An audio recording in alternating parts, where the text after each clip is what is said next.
देखिए, जिस कांग्रेस पार्टी ने आज़ादी के बाद हमेशा देश और देशवासियों के साथ अन्याय किया हो, वो जब जब भी ये न्याय यात्रा निकालते हैं उनको मुंह की खानी पड़ती है। राहुल गांधी ने न्याय यात्रा निकाला, भारत जोड़ो यात्रा निकाला, भारत को जिन्होंने तोड़ने का काम किया वो भारत जोड़ो यात्रा निकालते हैं। ये जनता के गले नहीं उतरती है ये बातें। न्याय की बात कहना कांग्रेस से, भारत को जोड़ो की बात कहना कांग्रेस के मुंह से शोभा देता नहीं है। सर, भाजपा सरकार में पार्टी के नेताओं के द्वारा बीजेपी डर गई। ये कब मामला आया है? नेशनल हेराल्ड का इशू कब से चालू हुआ है? कब से जमानत में है राहुल गांधी? और राहुल गांधी तो कांग्रेस के पक्ष में जो भी अभियान चलाते हैं तब कांग्रेस को ही नुकसान होता है। न्याय यात्रा चलाए, कांग्रेस का क्या हुआ?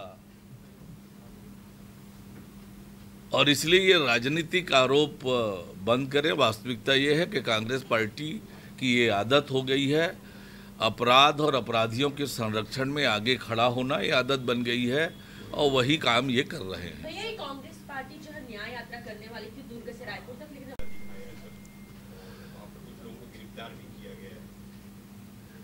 कांग्रेस के पास आज कुछ बचा नहीं है करने के लिए। माननीय मुख्यमंत्री विष्णुदेव साय जी बस्तर गए हैं। बस्तर के लोगों के जीवन में परिवर्तन लाने का काम, बस्तर को विकास की दिशा में ले जाने का काम, बस्तर में किसी और किसानों का कल्याण हो इसके लिए वो बैठक कर रहे हैं। और जब भी जनहित और जनता के हित में काम करने की बात आती है तो सबसे पहले दर्द होता है कांग्रेस नेताओं के पेट में। मुख्यमंत्री जी सौगात देने आए हैं बस्तर के लोगों को, आप काले झंडे दिखा रहे हैं, इसका मतलब बस्तर के लोगों का हित आपको पसंद नहीं है, बस्तर के किसानों का हित आपको पसंद नहीं है।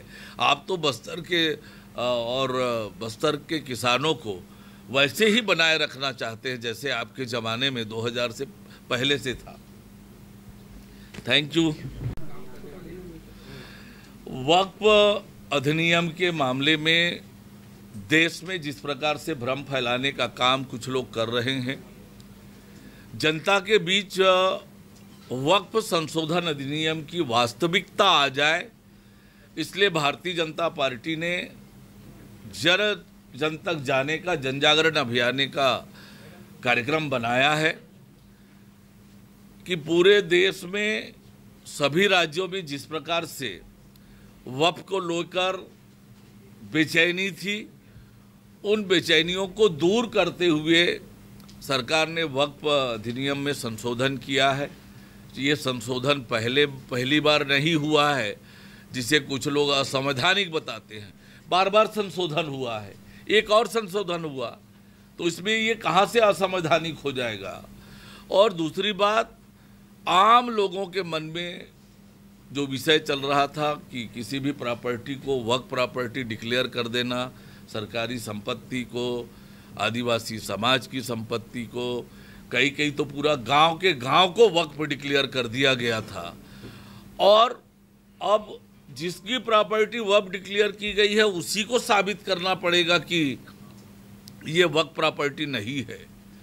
यानी इस तरह से व्यवस्था बना दिया गया था कि संविधान से भी ऊपर हो गया था वक्फ का कानून।